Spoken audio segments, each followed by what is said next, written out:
concreta previa, antecedente de cicatriz uterina previa, extracción manual de placenta, la miomectomía anterior, dilatación y legrado, una histeroscopia previa, cirugía histeroscópica, irradiación pélvica previa, síndrome de Ackermann, resección cornual, perforación iatrogénica del útero y los miomas submucosos. Siguiente. Bueno, en cuanto al diagnóstico, como es una condición que es más bien rara, se necesita que el diagnóstico sea oportuno y preciso. Y la idea también es brindar un asesoramiento apropiado sobre los riesgos y las opciones de manejo.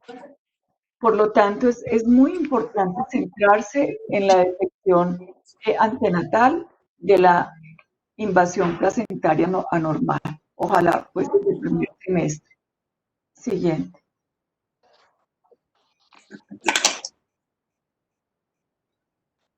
Bueno, el diagnóstico básicamente se basa en la clínica, en los hallazgos del examen físico y en las pruebas de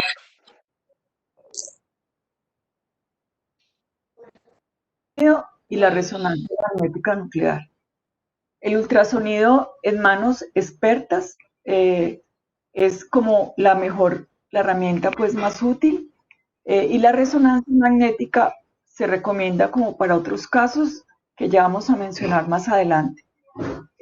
Otra cosa bien importante es que las personas que el hospital seleccione para hacer la ecografía o para hacer la resonancia magnética nuclear tengan buen entrenamiento en el diagnóstico, porque a veces por diagnósticos errados se toman conductas inapropiadas que pueden tener desenlaces fatales. La siguiente.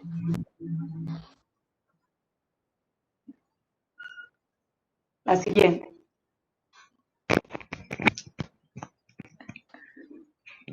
Richard, la siguiente. ¿No están viendo aquí la Bueno, siguiente? Esta es la siguiente, ¿no?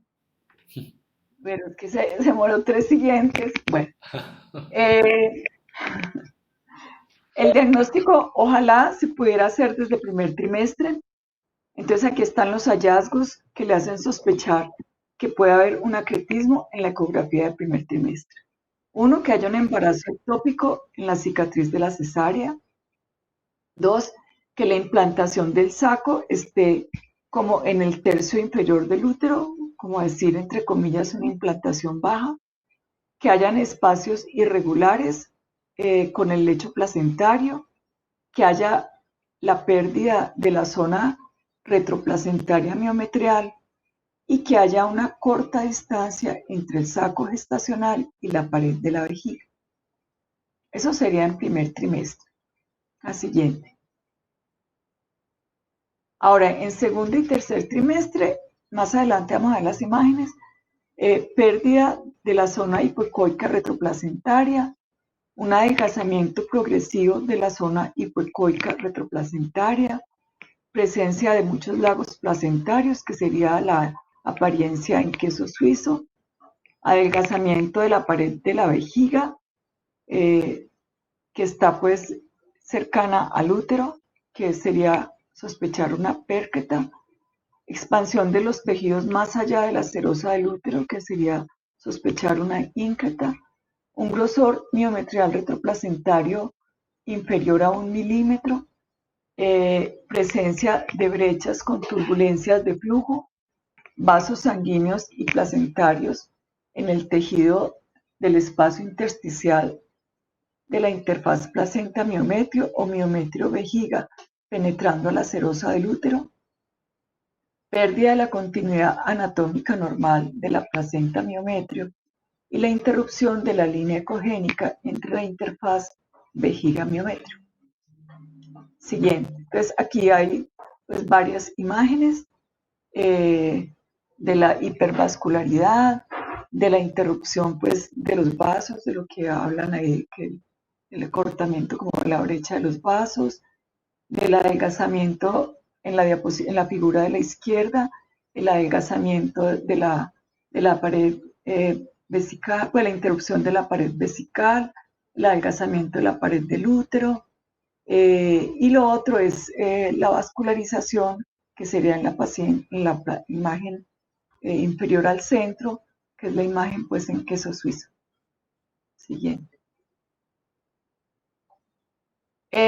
Una sugerencia que nos hace Álvaro es que deberíamos tener una lista de chequeo cuando se evalúe ecográficamente una paciente con una sospecha de acretismo placentario. Este es un modelo pues, que se los puedo enviar después en la revista, pero entonces habla los antecedentes de la paciente, los hallazgos en la escala de grises y los hallazgos con el Doppler color, ¿cierto? Para como tratar de que se cumplan pues como la mayoría pues de requisitos, si están presentes o ausentes. La siguiente.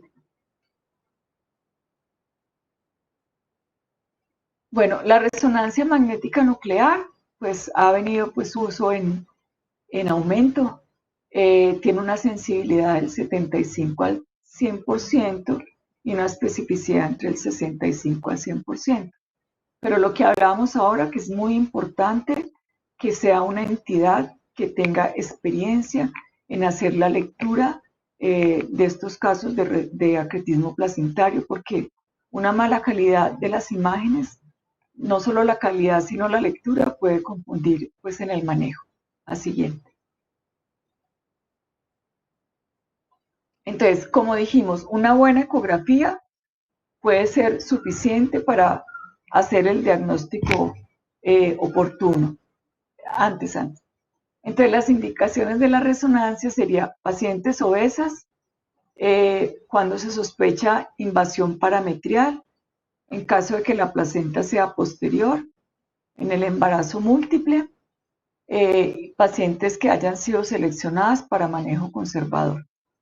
Y los hallazgos que refieren en la resonancia son abultamiento uterino anormal, bandas oscuras, perdón, bandas oscuras en imágenes ponderadas en T12, que no sé qué es eso, intensidad de señal no homogénea en la placenta y la interrupción del lecho uteroplacentario. Siguiente. Entonces ahí se ven algunas de las imágenes donde la placenta invade el miometrio, donde se pierde como esa definición del borde placentario, y otras pues donde está la imagen con la placenta previa completa y alguna que se va como hacia la pared posterior. Siguiente. Bueno, en cuanto al manejo antenatal, entonces hay unas estrategias que son muy importantes. Uno, se debe hacer búsqueda y tratamiento de la anemia gestacional, y se debe de hacer como una optimización prequirúrgica de los niveles de hemoglobina. Se debe tener un consentimiento informado de transfusión sanguínea, y si es testigo de Jehová, pues darle pues toda la información al respecto de los hemoderivados. Se debe asegurar la posibilidad de que la paciente pueda consultar en forma inmediata en caso de sangrado vaginal. La paciente debe ser educada sobre los signos de alarma en caso de que haya sangrado, y en ocasiones puede ser necesario como tratar de solucionar esas limitaciones geográficas y económicas para poder tener la consulta inmediata. Como habitualmente se trata de desembarazar más o menos a la semana 35-36, sería a estas pacientes ofrecerles la hospitalización antes para poder hacer la cirugía electiva en caso de que hayamos decidido que nos vamos a quedar con ella.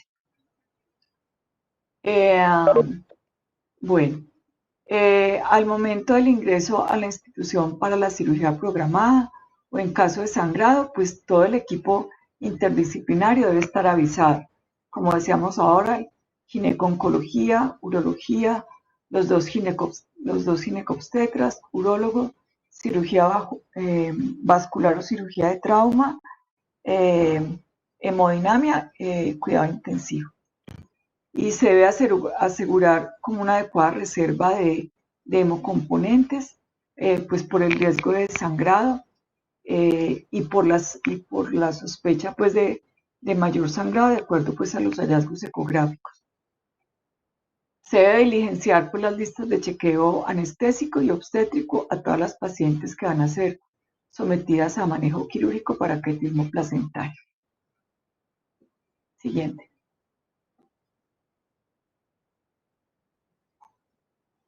Bueno, entonces la idea es que, pues, de acuerdo a esto, vamos a mirar, pues, qué es lo que podemos hacer nosotros. Entonces, la atención, pues, de estas pacientes con placenta de inserción anormal debe llevarse a cabo en instituciones especializadas, altamente complejas. Las pacientes no llegarán a esas instituciones sin antes ser direccionadas por los niveles básicos. Es muy importante que en nivel 1 y 2, donde se haga búsqueda activa del arquetismo placentario en caso de que hagan el diagnóstico de una placenta previa o en aquellas pacientes que tienen una cesárea previa y de pronto con una placenta anterior, teniendo en cuenta pues que 19% de estas pacientes con cesárea previa pueden tener el arquetismo. Se debe hacer como una evaluación sistemática de la zona de inserción placentaria en las ecografías de rutina durante el control prenatal y se debe incluir la búsqueda de signos de placentación anormal desde el primer trimestre del embarazo, que fueron lo que ya hablamos anteriormente. Siguiente. También se debe tener como una ruta clara de atención para estas pacientes con sospecha pues, de placenta normalmente inserta o cualquier otra anormalidad en la evaluación ecográfica, siendo pues indispensable el trabajo colaborativo con otros centros especializados en el tema en el Quindío. O sea, sería con la clínica La Sagrada Familia o la clínica del Café y nosotros. A veces puede pasar que durante una cesárea uno se encuentre en una paciente asintomática un acretismo placentario o que en una paciente que haga una retención placentaria la causa sea un acretismo placentario y no teníamos pues como el diagnóstico previo, por eso es muy importante tener como un plan de acción. Siguiente. Entonces, hay varios escenarios de acuerdo al contexto clínico donde encontramos la paciente. El primer escenario es que es en una paciente que se llevó a cirugía, que me encontré una placenta anormalmente inserta, en una paciente hemodinámicamente estable, sin sangrado vaginal, sin indicación de nacimiento inmediato, o sea, sin un estado fetal no tranquilizador. En ese caso se recomienda cerrar la pared abdominal, suspender la tentativa de cesárea y remitir a un centro especializado. O lo otro también es esperar a que llegue como el equipo multidisciplinario que se creó. El segundo escenario es la paciente también que se descubre en cirugía hemodinámicamente estable, pero que sí hay una indicación para que haya un nacimiento inmediato, por ejemplo, un compromiso del bienestar fetal. Entonces aquí se recomienda ampliar la incisión de la laparotomía y de la pared abdominal para permitir hacer una histerotomía fúndica, evitando hacer la extracción transplacentaria. Cortar el cordón umbilical lo más cerca posible de la placenta, cerrar el útero sin intentar remover la paciente y posteriormente remitir de inmediato a un centro especializado o también esperar pues a que llegue el equipo multidisciplinario que se creó. La siguiente. El escenario 3 es que la paciente se descubrió la placenta previa ácreta en la cirugía, pero la paciente está con un sangrado masivo, sin disponibilidad de un equipo entrenado y con recursos hospitalarios limitados. Entonces, como primera medida se debe restaurar el volumen intravascular.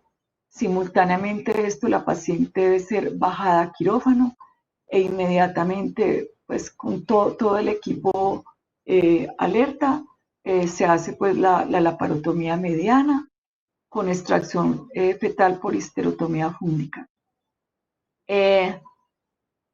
Antes de hacer la histerotomía fúngica, se incide el peritoneo vesicuterino, se rechaza la vejiga, no con compresa, sino con tijera, y se identifican los vasos vesicuterinos y se ligan, porque a veces con la disección cruenta puede pasar que haya sangrado pues masivo, y en caso de que uno necesite histerectomía, pues ya de una vez tiene esa parte disecada. Después de hacer esto, entonces ya se hace la histerotomía fúngica, se extrae el recién nacido. En ese momento, el ayudante puede hacer una presión sostenida sobre la aorta, y para colocar el torniquete a nivel del segmento inferior, y se puede hacer la histerectomía con el torniquete puesto. Es indispensable evitar hacer el paso transplacentario. Por eso es que la incisión del útero debe hacerse lejos del borde placentario. A veces cuando la placenta no es totalmente anterior, sino lateral, antes de la cirugía, se puede mirar dónde está el borde placentario y hacer la incisión por un lado de la placenta sin tocarla, o también hay otros que hacen el desabrupcio, como que hacen la incisión y van despegando como la placenta, como detrás de las membranas. Álvaro ahorita nos explica ese término que a mí se me olvidó. Esa también puede ser como otra opción para no hacer histerotomía fúngica. Esa compresión manual de la aorta puede tener pues de inmediato el sangrado y puede dar más o menos como hasta 60 minutos de espera mientras llega como el equipo de apoyo en caso de que hayan otras complicaciones y compromiso pues de otros órganos. Se debe intentar evitar cualquier intento de extraer la placenta, y de ser posible debe evitarse una histerectomía por personal sin entrenamiento. En ocasiones, cuando ya se extrae el bebé, el útero se contrae y el sangrado puede disminuir. Ese es el escenario 3. Siguiente. Entonces aquí hay unas imágenes que nos dio el doctor Álvaro. La primera es que se está haciendo con las pinzas de Alice, está cogido el peritoneo vesicuterino, y se hace pues la disección.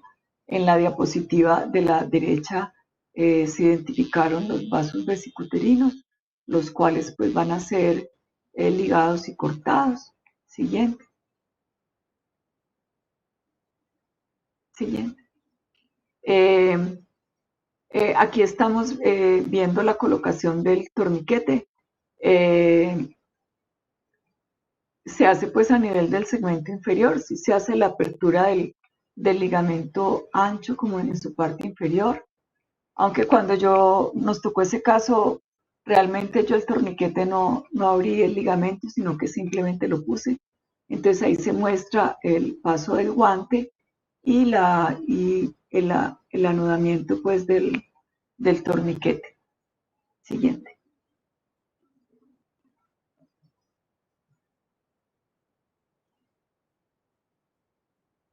En caso de que por ecografía se haya identificado como el sitio que sea un pequeño sitio de inserción anormal de la placenta. Entonces se puede hacer como un cuadradito, que es lo que se está mostrando en la imagen de la izquierda. Entonces se reseca ese pedazo de miometrio afectado y se extrae la placenta y después se cierra como una histerografía convencional. A veces puede ser exitosa, otras veces pues no, y puede también requerir una histerectomía. Siguiente. Y el escenario 4 es como ya el más crítico, es la paciente que pues antes de la cirugía se está sin un personal entrenado, con los recursos hospitalarios limitados, con un sangrado vaginal que no se detiene a pesar de la extracción fetal, está en shock y con un hemoperitoneo, pues, o con un hemoperitoneo importante. Entonces, estas circunstancias a veces hacen que uno, como por el estrés, trate de hacer una histerectomía, así no tenga como los recursos, como por salvar la vida de la paciente. Y a veces se puede asociar con un sangrado de mayor volumen, con una morbilidad severa, con a veces reintervenciones y con una alta mortalidad en ocasiones. El choque antes de cirugía y la presencia de hemoperitoneo por lo general sugieren que ocurrió la ruptura de alguno de los tejidos que fueron invadidos con sangrado que puede ser intra o retroperitoneal. Entonces, a diferencia del escenario que vimos ahora, el nacimiento del bebé pues no va a ocasionar la contracción del útero, que va a ser lo que detiene el sangrado, porque ya hay como una ruptura pues de los tejidos que ya hablamos. Entonces aquí es útil la compresión manual de la aorta, lo que decíamos ahora, que nos puede ayudar a hacer control del sangrado. Hasta por 60 minutos puede uno hacer compresión sin que hayan como complicaciones, y mientras tanto se hace la reposición del volumen y llega pues el personal de apoyo. Pues ya que eso también se puede asociar a compromiso vesical. Y cuando se asocia pues a compromiso vesical, el sitio de ruptura generalmente es la pared lateral del útero. Entonces ahí se va pues como hacia retroperitoneo y todo. Siguiente. Bueno, otra recomendaciones es que no se recomienda usar suturas sobre el miometrio que esté afectado, porque eso va a empeorar el problema, porque pueden haber desgarros, las suturas son delgadas y puede también empeorar el sangrado. Entonces, una estrategia reportada es que se haga la apertura del peritoneo medial al ligamento redondo. Se desplace la grasa en forma manual y lateral, desplazando el urétero.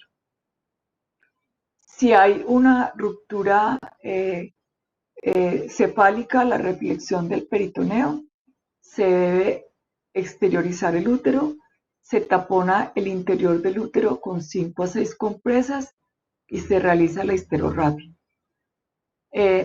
Ahora el doctor Álvaro nos va a contar del uso del balón de Bakri, que es importante que nosotros también lo tengamos en la institución. A continuación se colocan 3 compresas sobre el área de la ruptura sangrante y otras 3 compresas en la cara contralateral del útero. Seguidamente se usa una sutura gruesa que va a comprimir la circunferencia del útero y que va a aproximar las compresas colocadas a cada lado del útero, fijándolas y evitando rupturas adicionales del miometrio. Esta medida, que es transitoria, permite controlar temporalmente el sangrado y trasladar a la paciente a un centro de mayor complejidad o esperar pues a que llegue el equipo de apoyo. La histerectomía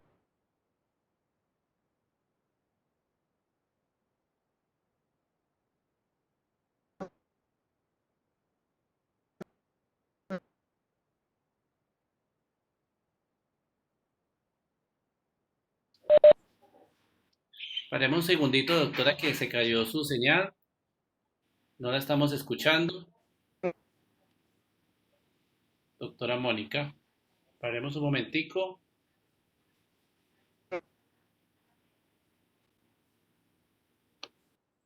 Ya iba a terminar. Mm, Mm, mm, mm, esta ya la mm. había, ya la había. Vale, Richard, ¿podemos ir pidiendo la comida? La siguiente. Bueno, entonces, con la paciente nuestra, pues hicimos todas esas, como en el caso, el escenario 3, porque gracias a Dios no fue el escenario 4, pero entonces terminamos en una histerectomía. Este es pues el cuerpo del delito. Pues la señora salió súper bien y pues también eso es como una idea de que la telemedicina sí es muy útil. Siguiente.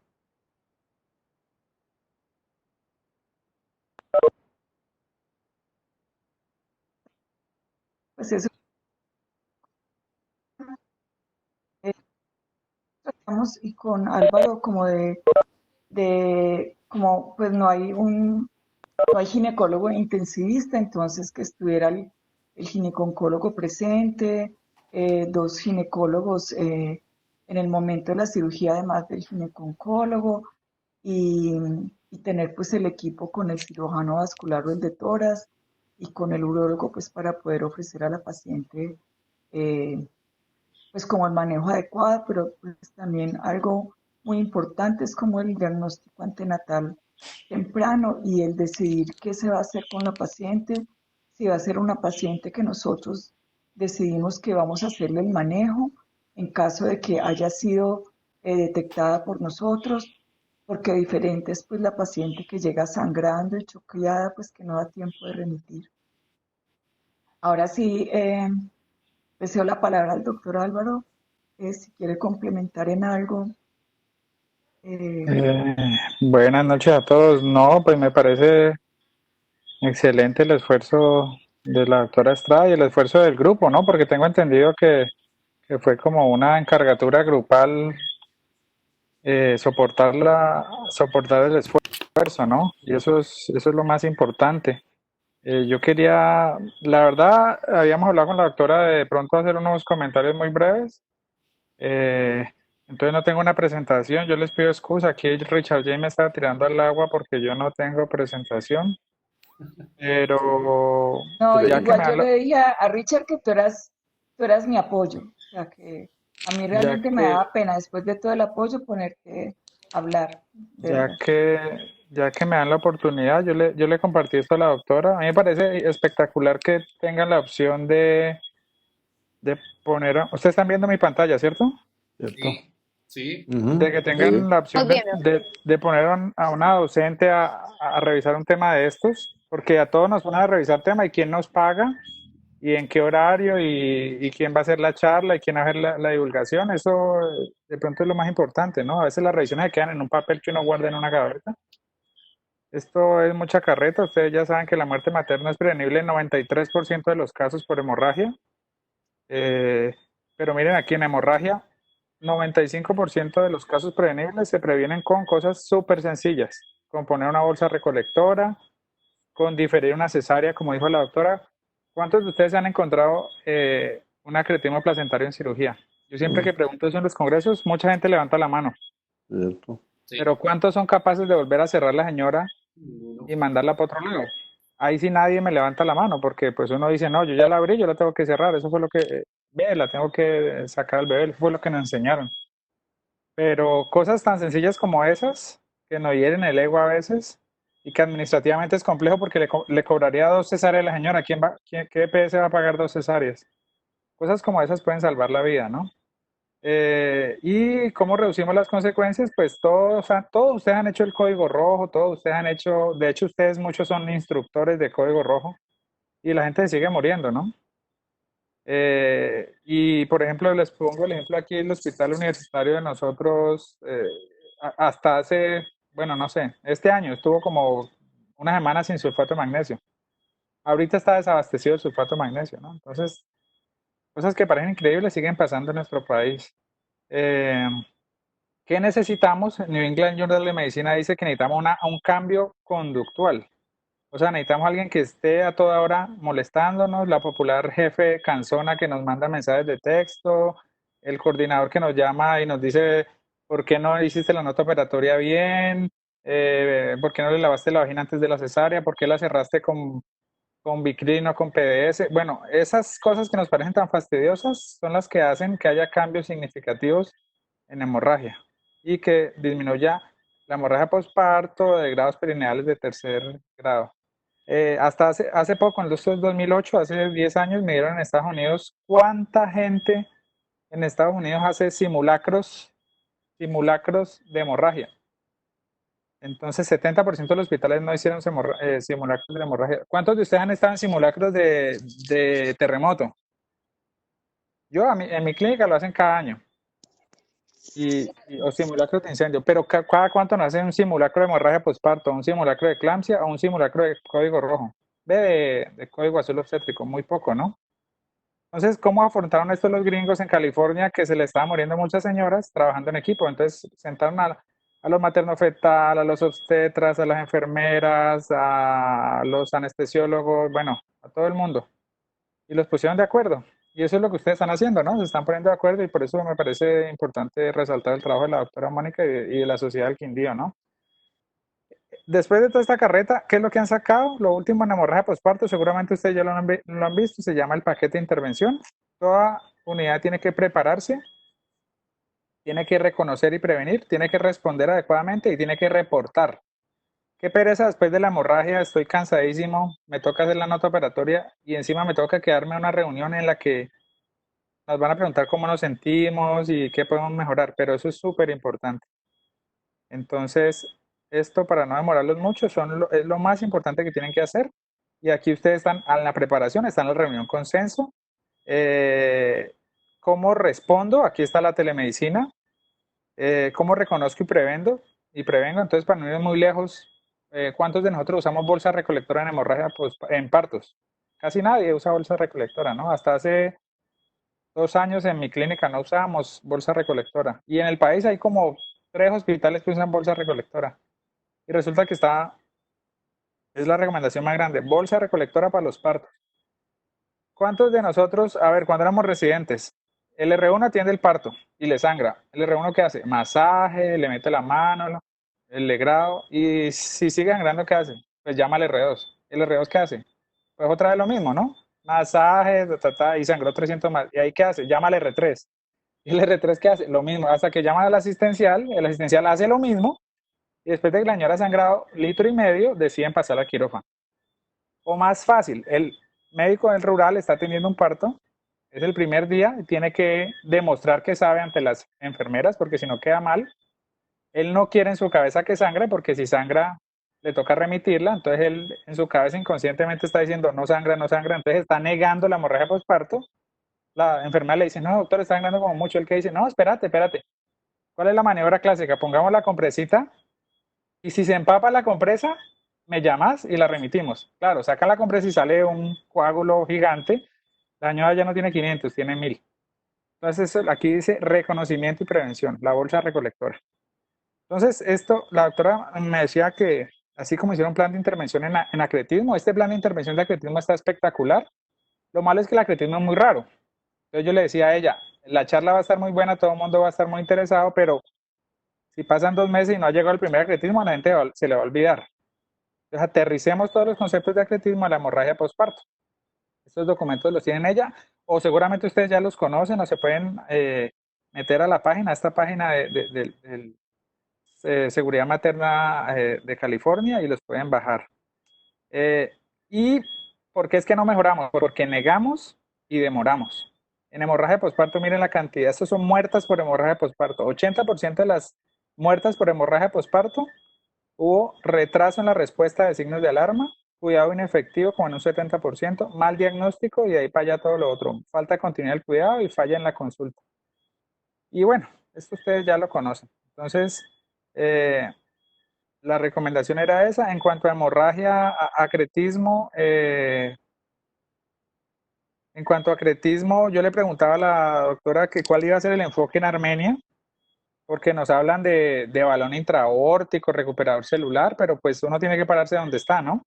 Eh, pero la doctora lo puso ahí, lo más importante, el trabajo más importante no es el de la superunidad especializada, es del diagnóstico prenatal, porque 30% de los acretismos, hay artículos que dicen que hasta la mitad de los acretismos no se diagnostican antes de la cesárea, porque la ecografía no buscó activamente, y ese es el problema, ¿no? ¿Cómo diagnosticamos acretismo? Con un Doppler placentario, ¿cierto? Pero si a mí me pidieron una eco básica, yo voy a regalar el Doppler placentario. Entonces viene un problema de facturación, de tiempo, ¿no? Porque tengo que hacer ecografías cada 20 minutos, pero me toca hacer un Doppler placentario. ¿O será que yo estoy aquí recién contratado y me llega un Doppler placentario y yo voy a decir, no, yo no lo sé hacer? Yo les confieso, yo de ginecólogo recién graduado me hice como 2 Doppler placentarios, porque yo pensé que sabía, primero, y segundo, porque si decía que no, pues no me volvían a llamar a hacer ecografía en ese lugar. Entonces eso es complejo, ¿no? Entonces el mensaje más grande es que a nivel Quindío, entre todos ustedes, que todos saben seguramente de acretismo, escojan a una persona que le guste el acretismo, que haga ecografía y le mandan todas las pacientes para que él vaya adquiriendo experiencia. Asimismo, escogen a alguien que quiere operar y pues le mandan y tratan de concentrar la experiencia en una o dos personas o tres en el equipo de acretismo a quien le van a preguntar cuando tengan dudas. En acretismo placentario tenemos muchos problemas. Esto es lo que pasa en mi clínica. 25% de la gente llega a la semana 37, cuando la tuvimos que haber operado la 35. 30% del diagnóstico prenatal es malo. A nadie le interesa eso. ¿A quién le interesa una enfermedad que puede matar a la gente para que me demanden? ¿Y qué te van a pagar cuando hagas una cesárea? Histerectomía. Te pagan cesárea y histerectomía. Después de que te echaste media mañana operando a la señora. La gente sangra mucho. 20% de lesión en la vía urinaria. La mayoría se transfunden. Y pocas publicaciones hay en América Latina. Todo es de los gringos y de los europeos. Entonces, poca gente se entrena, pero hay que escoger que alguien se entrene. Este es otro problema que tenemos en Colombia, y es que no nos entrenaron. A mí, nosotros preguntamos eso en nuestra clínica. En su entrenamiento de pregrado, ¿a cuánta gente le dieron entrenamiento específico en acretismo? O sea, no solo la clase, y no solo ver una cirugía. ¿Cuánta gente participó en más de 3 cirugías para acretismo? Ninguno. ¿Cuántos radiólogos? Porque uno dice, sí, la llevo al radiólogo y el radiólogo me pone unos balones en las ilíacas internas. No es fácil poner balones en las ilíacas internas. El tronco posterior de la ilíaca interna, el tronco común mide 5 milímetros, entonces poner un balón ahí es complejo. Los patólogos no están entrenados y los urólogos tampoco están entrenados. Entonces no es la panacea que usted los tenga todos ahí, los tiene que tener con entrenamiento.